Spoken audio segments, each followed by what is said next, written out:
Hello and welcome to a bonus special video from MinnMax. MinnMax is a place about games, friends, getting better. My name's Ben Hansen. Thanks for being here. We're glad you found us. If you enjoy this type of content, you can throw a subscribe our way, as they like to say. I'm joined by one Kyle Hilliard. Hello. Joined by one Janet Garcia. Yo. Yo! Yo! This is a special video. We were streaming on Twitch last week, like brainstorming different concepts and new show ideas, different things we can do. And we're a little up in the air, but we're like, well, let's just do this as a one-off. So this isn't a promise of anything recurring, but I want to at least try this format. And the format is over on Patreon. We have a bunch of very smart people who play a lot of games and they love games and we love that. So we're trying to think of a nice positive way to highlight that hive mind power, the power of the community. So we said, hey, we're halfway through the year. What if we made a whole survey, a whole Google survey, sent it out to all of our Patreon supporters, which is thousands of folks, and said, hey, submit your top 10 games of 2022 so far. Specifically, Neil Smith, who's a mod in the Discord, is the one that has done a lot of the work on this one. So shout out to Neil, shout out to the other mods in the Discord as well for helping with this type of thing. But we sent that out. Neil has then compiled all of these answers from the community to come to this scientific top 10 games of 2022 so far. And heads up, these are weighted. Neil says, you got to count for passion, like if something's number one by a mile, it's kind of like our 210s for the MinnMax Show podcast. You have to account for that. So these are weighted. So the ones that are higher to the top, it'll count for more than if somebody's like, number 10, I don't know, this thing. Little Noah, for example, which I think was number 50 on the list technically, but I'm glad it technically got in there a little bit. So these are the top 10 games of 2022. Now here's the thing. So far, Kyle, are you familiar with this podcast called Blank Check? A bit. Okay. Yes. I figure like the one that I download immediately on Sunday mornings. Yes. Yeah, and then listen to over and over again. So they have a format where the box office game, right? At the end of every episode, they try and run down and guess what was in the box office that week for the movie that they're talking about was released. And I think that might be a fun way to go for trying to guess what these top 10 are. Instead of just one of us reading a list, that's no fun. And we don't need to gamify it in a big way, but just a little competition to see who can guess these first. All right, so Janet, 10 to 1 or 1 to 10, how you feeling? 10 to 1. 10 to 1? Always 10 to 1. Yeah. All right, love it. Here we go then. Number 10, according to the hive mind of the MinnMax community, the number 10 game for 2022 so far. This is... let's see, I guess I won't show gameplay of it yet. Here's a hint. This is the cheapest game on the list by far. Is it on Game Pass? Is that why it's cheap? No. I think it... Well, okay, so you want us to just throw out guesses, right? It's not like... Yeah, it is not... Does it have to be a 2022 game? It does. Early access counts, and that's very relevant for this situation. And maybe a free-to-play situation? That weird vampire game. Could I get a name? I don't remember. There's two of them. One's called Vampire Survives. Interesting. And one's called Vampire... Oh, Vampire Survivors. Something else. There we go. Survivors. Vampire Survivors, everybody. You had it, Janet. I just added the at. That's all I did. You're right there. It's just like trying to guess the name of the starters on the MinnMax Show podcast this week. Super fast caveat. The reason I said that weird game is because it sounds like it's a different genre than it is. And when you look at it, I feel like it's not anything you'd ever expect given the name Vampire Survivors, but everyone loves it and hypes it up. I don't think anyone would be offended by that game being called weird. It's a little weird, but it's right, great. a little bit. It's excellent. So Vampire Survivors, it's $3. It's Steam exclusive right now, still early access. But if you like, I don't know, bullet hell combined with an idle game where the attacks are just automated, you can check out Vampire Survivors because there is a groundswell of passion for that game. And it's not just from contributor Jacob Geller. There are actually a lot of people out there that are all in on Vampire Survivors. The only reason I've stopped playing it... like it.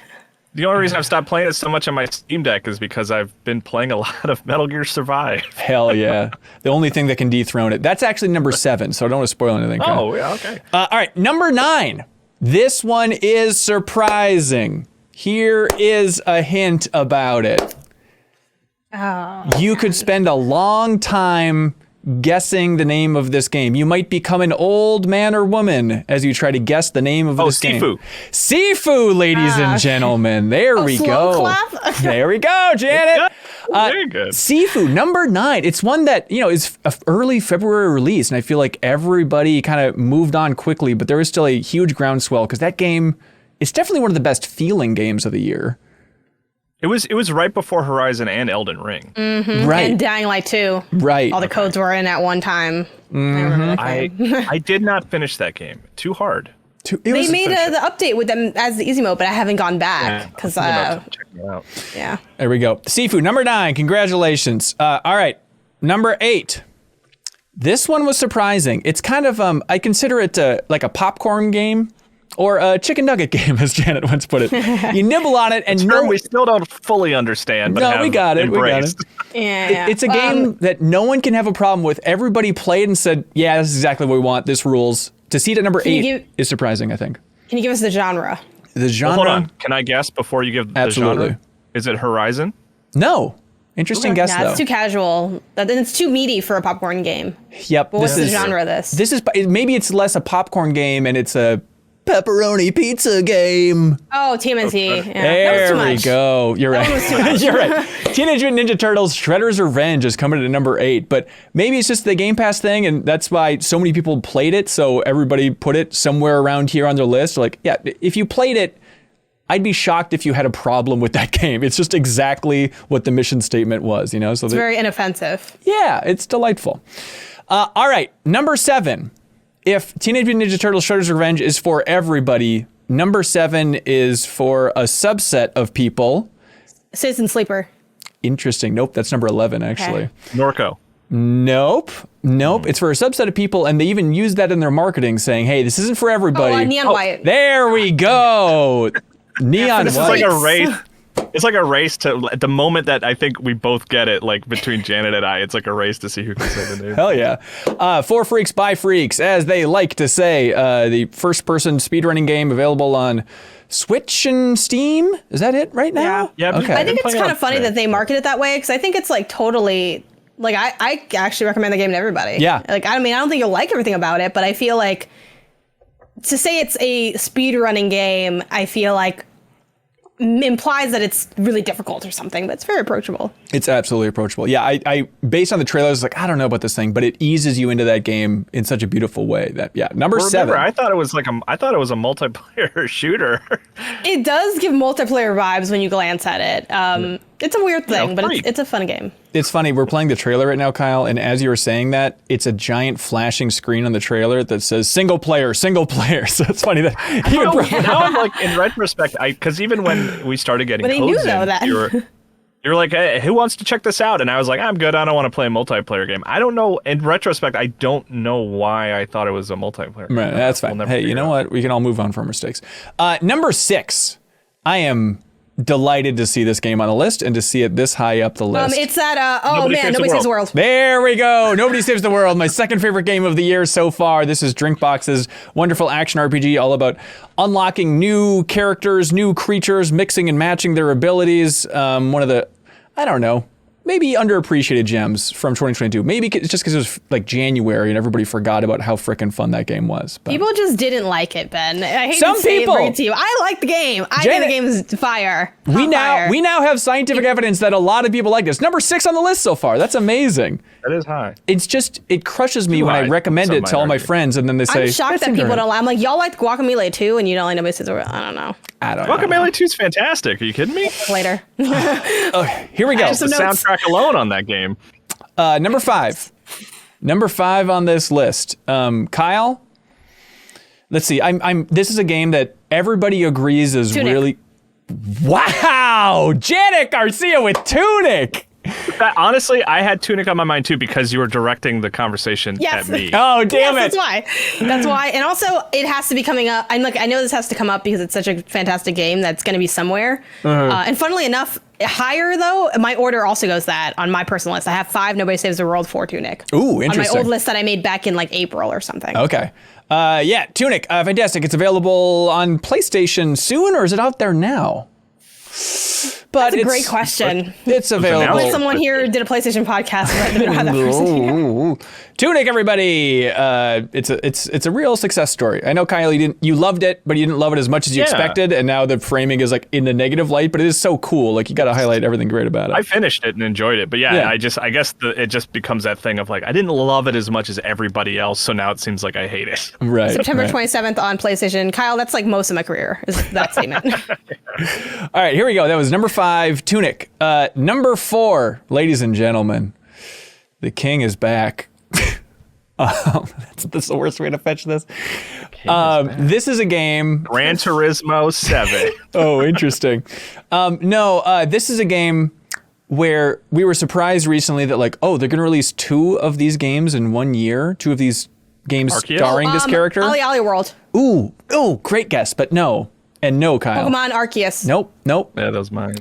It was recently announced, and this is a game that Janet, you yelled at me and convinced me to give a fair shake, and I played through it and absolutely loved it. There we go. I said Kirby really early in this. Did you? Yeah. Wait, for you said this? The King is back, and I said Kirby? Really? Forgive me. That too. I'm sorry. I thought you were talking about Kirby Puckett. I was confused. But why is the king back? Is it just I don't know. Just giving Kirby some love? Like, genuinely, but I also got it, so I don't know. I guess I think I just saw the letters K and I have a dumb brain, so when I was trying to come up with a hint, that was about all I had. It worked. Yeah, Kirby. It worked. Kirby in the Forgotten Land. If you haven't played it on Switch, you should play it. It starts out simple, but it gets very interesting and very good. I guess there's a lot of developers doing 2 games for some reason in 1 year. Yeah, for sure. All right, number 3, everybody. Number 3. Well, blindly, do you all have any guesses based on what hasn't been guessed Horizon yet? Forbidden West. Horizon Forbidden West. Yeah, I was going to say Horizon as well. It is not I feel like Horizon. it's going to be that one or 2. It is not but Horizon. I think that one's 2, but I don't know. Okay, it is not Horizon. Any guesses? Let's see. I don't think people like Pokemon like that, at least not from the community. Okay. It seems really high to have that at 2. I'm trying to think of like what this is 3 community likes. Number 3. This is number 3. It's also a game. My official guess, I know Janet just said it, will be Pokemon. Ladies and gentlemen, Pokemon Legends Arceus as the official number 3 from the community so far. That is surprisingly high. Not to shade the game at all. I just didn't think that like the MinnMax community was as into it. Well, you got to factor in, we did the deepest dive on it, the huge game club discussion. So we also were like rallying our community to play through it. And so maybe it's just a factor of like a lot of folks in the community played it. We probably attracted folks from the Pokemon community to join the MinnMax community. So maybe that was bumping those numbers. Although I'm not seeing Chrono Cross in the top 10 here, which I think is an insult to, our dear friend over there. Well, Radical Dreamers, I guess. Well, no, did Radical Dreamers come out in America ever? No. So I guess that counts. That counts as a 2022 game. Yeah. We did say that remasters are allowable here, by the way, for folks entering their stuff on the list. So Pokemon Legends Arceus, congratulations, number 3. Curious how that shakes up and stacks up at the end of the year. All right, number 2. You'll never guess it. Wow, this is less exciting now. Horizon Forbidden West, everybody, number 2. Should we let you finish talking? No, it's very obvious. It's... we've talked about it 1,000 times. Well, what could 1 be now? Who right, who can say? But we've talked about it 1,000 times. 7, but like, I guessed it. I feel like finally getting its flowers. The consensus in like the critical sphere is like, good game, fine, moving on. But like, it's telling that as far as the community is concerned for their votes, like actually no, it's the second best game of the year so far. It deserves so much more respect than we're giving it. And Janet just freaking platinumed it. So yeah, and I bought the Lego tall neck. Really? That was like be the most elaborate Lego set I would have put together. I've been really I'm skipping grades here with this Lego set, but we'll see how it goes. Really? Like, what was the most complex one before? Is that a new thing for you, Legos? I don't know. I've made them before. I dream about having like a nice shelf to be able to put all of them on, because that's why I don't do more of them. I'm like, where am I going to put them all? I don't want to break them down. That seems depressing. Like the last one I did that was any semblance of complicated was I did one of the Star Wars. What is it called? This little thing you ride on. They're like speeder bike. The motorcycles. Speeder? I don't know if it was I think it was a speeder bike. It's like the vehicles you use for like transport across the desert. Are those still speeder bikes? Well, hang on. Now I'm confused because there's the speeder in A New Hope in the sand, but then there's also the speeder that are on Endor. Sorry, the moon of Endor. Let us know in the comments, everybody. I'll Google it and I'll let you know at some point. But it was one of those, and I made that many years ago. But that was not that complicated in terms of amount of pieces. So Hey, We'll that see if reminds this me. tall neck comes out right. That reminds me of number 1 on this list, everybody, for the top 10 games of 2022. You'll never guess it, but please do it right now. Elden Ring. Elden Ring Tiny by Tina's Wonderlands. Kyle. You joke? That was number 20. Number 20 Oh, was okay, Tiny so Tina's it's up there. Wonderlands. Like, it got a little representation on that list. But yeah, Elden Ring by a mile is where the community is locking down. Yeah. No Deservedly. surprises there. Deservedly. But I if you, platinumed it and bought the Lego tall neck. That's really impressive. I'm looking forward Third party to. seller, you know. I'm looking forward to seeing how this all shakes up if we do this again at the end of the year, just to see where God of War Ragnarok is versus Elden Ring. I don't think anything's dethroning Elden Ring for anybody No. throughout the rest of the year. It's a done deal. In case you're curious, number 11, Citizen Sleeper. Awesome to see it so high on the list. Triangle Strategy is number 12. 13 Oh, wow. is the Stanley Parable Ultra Deluxe. Go, baby, go. Number 14, Lego Star Wars The Skywalker Saga. Really? Yep. Number 15, The Quarry. Number 16, Cuphead, The Delicious Last Course. Number 17, Monster Hunter Rise Sunbreak. Number 18, Norco. A sophisticated community, I'll be damned. Number 19, Rogue Legacy 2. And number 20 is Tiny Tina's Wonderlands, That everybody. Norco really fell apart at the end. Oh, really? I did not like Norco once I finished it. Well, community begs to differ. It turns out you did, actually. See, no Ghostwire. Yeah. Yep. Yeah. Yeah. There's a. I feel like Tiny Tina is definitely better than that Lego game. I'm just going something else. Hey, look, you can't argue with science.